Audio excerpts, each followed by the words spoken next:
എന്നെ വന്നപ്പോഴത്തെ ഞങ്ങൾ പറഞ്ഞ കാര്യം കണ്ട 1/2 കിലോമീറ്ററോളം ദൂരെ കിടന്ന കടന്ന ഞങ്ങൾ 9 ഫുട്ബോൾ കളിച്ച് നടന്ന ഗ്രൗണ്ടായിരുന്നു. ആ ഗ്രൗണ്ടാണ് ഇപ്പൊ ഇത്രയും കയറി കിടക്കുന്നത്. എല്ലാവരുടെ കാലും കൈയും ഞങ്ങൾ പിടിച്ചു.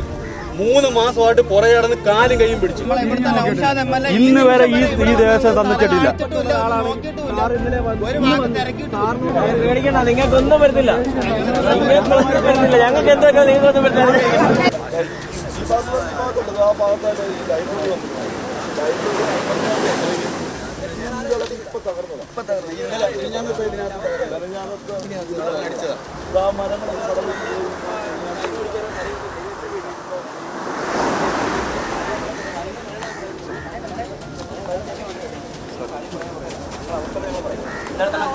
ഒരു ബന്ധമില്ലാത്ത ആൾക്കാർ പറയാൻ സമ്മതിക്കത്തില്ല.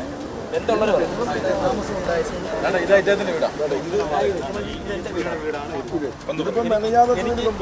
എനിക്കാന്ന് രാത്രി ശനിയാഴ്ച രാത്രി സംഭവിച്ചതാണ്. ശനിയാഴ്ച ഞായറാഴ്ച സംഭവിച്ചതാണ്. ഇത് 10ഓളം മീറ്ററോളം ദൂരമുണ്ട് വീടുമായിട്ട്. ഒരു പകൽ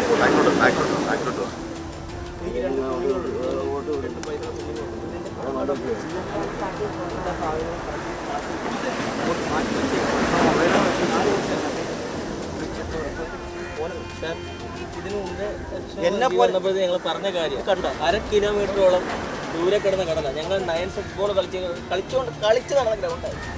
ആ ഗ്രൗണ്ടാണ് ഇപ്പൊ ഇത്രയും കയറി കിടന്നത്. ഒന്ന് ആലോചിച്ച് നോക്കിയാൽ മതി. ആ കിടന്ന വീടുണ്ട, ആ വീട് കഴിഞ്ഞ് 2 വീടുകൾ ഉണ്ടായിരുന്നു. ആ വീട് കഴിഞ്ഞ് ഈ കിടക്കുന്ന വഴിയും കഴിഞ്ഞിട്ട് വീണ്ടും ഞങ്ങളുടെ ക്ലബ്ബ് ഉണ്ടായിരുന്നു. നേതാജി ക്ലബ്ബും ഉണ്ടായിരുന്നു. അത് കഴിഞ്ഞിട്ട് ഒരു അംഗൻവാടി ഉണ്ടായിരുന്നു. അംഗൻവാടിയും കഴിഞ്ഞിട്ട് ഒരു 100 മീറ്റർ ബാക്കിലോട്ടാണ് കടൽ കിടന്നത്. നമുക്ക് ഇതുണ്ട് സൈഡ്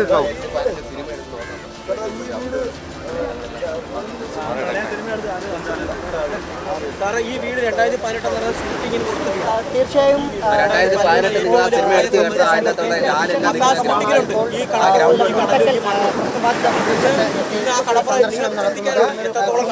സംഘമാണ് ദിവസങ്ങളാണ് ഈ കടലിൽ കയറിയത്. സംഘമാണ് ഇപ്പോൾ എത്തിയിരിക്കുന്നത്. സോണക്കാരൻ ജോപ്പി വർഗീസ്, അതുപോലെ തന്നെ ഫിഷറീസ് സയൻറ്റിസ്റ്റ് സോണി സോളമൻ, ഒപ്പം എഞ്ചിനീയറിംഗ് സൂപ്രണ്ട് ജോഷ് അശോകൻ എന്നിവരടങ്ങുന്ന സംഘമാണ് ഇപ്പോൾ പ്രശ്നബാധിത പ്രദേശത്ത്. ഒപ്പം തന്നെ ഇവർക്കൊപ്പം തന്നെ NDA സ്ഥാനാർത്ഥി പുള്ളിയെ കാണുന്നില്ല. കഴിഞ്ഞ ദിവസം നടന്ന, അതായത് വീടെടുത്ത നിരവധി വീടുകൾ തകർന്ന പ്രദേശങ്ങൾ സന്ദർശിച്ച ശേഷം അവർക്കൊരു ഉറപ്പ് നൽകിയിരുന്നു. കേന്ദ്ര ഫിഷറീസ് മന്ത്രിയുമായി ഇവർക്ക് സംസാരിക്കുന്നതിന് അല്ലെങ്കിൽ കൂടിക്കാഴ്ച നടത്തുന്നതിനോ അവസരമൊരുക്കാമെന്ന് പറഞ്ഞിരുന്നു. ഇതിന്റെ അടിസ്ഥാനത്തിൽ ഇദ്ദേഹം കേന്ദ്രമന്ത്രിയുമായി ബന്ധപ്പെടുകയും ചെയ്തിരുന്നു. അതിനുശേഷം ഇവരുമായി നേരിട്ട് സംസാരിക്കുന്നതിന്, വീഡിയോ കോൺഫറൻസിലൂടെ സംസാരിക്കുന്നതിന് ആളുകൾക്ക് അവസരമൊരുക്കാമെന്നും പറഞ്ഞിരുന്നു. ഇതിന്റെ അടിസ്ഥാനത്തിൽ സംസാരിച്ച് കൃത്യമായി ഇവർ തീരുമാനമെടുക്കുകയും ചെയ്യുന്ന പശ്ചാത്തലത്തിൽ കഴിഞ്ഞ ദിവസം വൈകുന്നേരം സമരം ശക്തമാവുകയും ചെയ്തു. കാരണം ഈ റോഡ് ഉപരോധം അടക്കമുള്ള കഴിഞ്ഞ ദിവസങ്ങളിൽ ഈ പ്രതിഷേധക്കാർ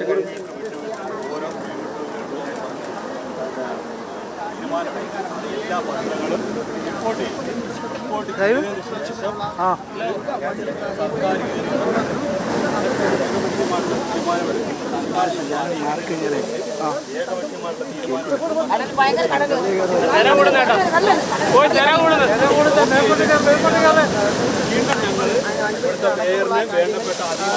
ഉണ്ടാവുക. എന്തായാലും ഇപ്പോൾ എത്തിയിരിക്കുന്ന സംഘം വിശദമായ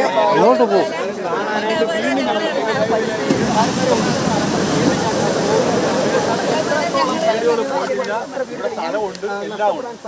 ഈ കഴിഞ്ഞ ഞായറാഴ്ച ശേഷമാണ് ഇതെല്ലാം നഷ്ടപ്പെട്ട് ഞങ്ങൾ റോട്ടിൽ കിടന്നപ്പോൾ ഞങ്ങളുടെ ആവശ്യങ്ങൾ സംസാരിക്കേണ്ടത് റോട്ടിൽ കിടന്നാണോ ഓഫീസിൽ വരണമെന്ന്. എല്ലാവരുടെ കാലും കൈയും ഞങ്ങൾ പിടിച്ചു. 3 മാസമായിട്ട് പുറകെ കിടന്ന് കാലും കൈയും പിടിച്ചു. ഇവിടുത്തെ ജില്ലാക്കാർക്ക് കേന്ദ്ര സർക്കാരിന്റെ കീഴിലുള്ള ഉദ്യോഗസ്ഥനായതുകൊണ്ട്, ജില്ല ഭരിക്കുന്ന ഉദ്യോഗസ്ഥനായതുകൊണ്ട് ഞങ്ങൾ അദ്ദേഹത്തിനെ പോയി കണ്ടു. അദ്ദേഹത്തിന് ഞങ്ങളെ സഹായിക്കാനായിട്ട് താല്പര്യവുമുണ്ട്. അദ്ദേഹം നല്ലൊരു മനുഷ്യനുമാണ്. പക്ഷെ സഹായിക്കാനായിട്ട് സമ്മതിക്കുന്നില്ലെന്നുള്ള അസത്യം. ഞങ്ങളെ സഹായിക്കാനായിട്ട് സമ്മതിക്കുന്നില്ലെന്നുള്ള അസത്യം. ഇവിടെ ഈ ആൾക്കാർ ഇവിടെ കടന്ന് നശിച്ച് നാരായണക്കല്ലെടുത്ത് പോയാലും ഈ സർക്കാർ ഞങ്ങളെ രക്ഷപ്പെടാൻ അനുവദിക്കത്തില്ല.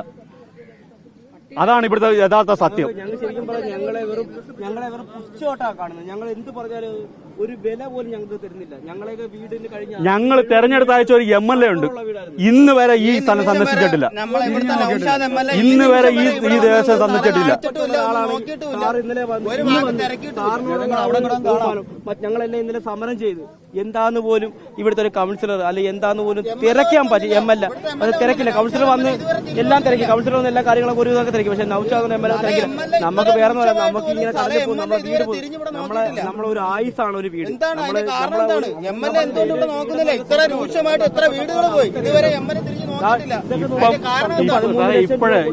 ഇപ്പം ഓരോരുത്തരും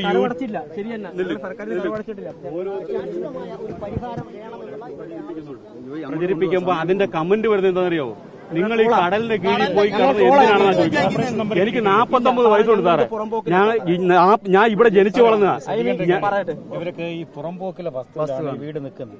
അപ്പോൾ കോർപ്പറേഷൻ അവർക്ക് ആ വീട്ടിന്റെ ഓണർഷിപ്പ് ഇല്ല. അതുകൊണ്ട് അവരെ ഉള്ള തൊഴിൽ കൊണ്ട് ഉള്ള സമ്പാദ്യത്തിലാണ് ഇവര് വീട് വെച്ചിരിക്കുന്നത്. അതുകൊണ്ട് തന്നെ അവർക്ക് എന്ത് കിട്ടുന്നില്ല,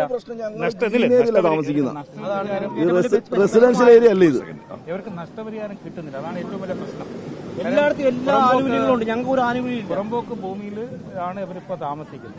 അതുകൊണ്ട് തന്നെ ഇവർക്ക് ആ നഷ്ടപരിഹാരം കിട്ടുന്നില്ല. അതാണ് ഇവർ ഫേസ് ചെയ്യുന്ന ഒരു ഏറ്റവും പ്രധാനപ്പെട്ട ഒരു പ്രശ്നം. ഞങ്ങൾ മാറി താമസിക്കാന്ന് പറഞ്ഞിട്ടുണ്ട്.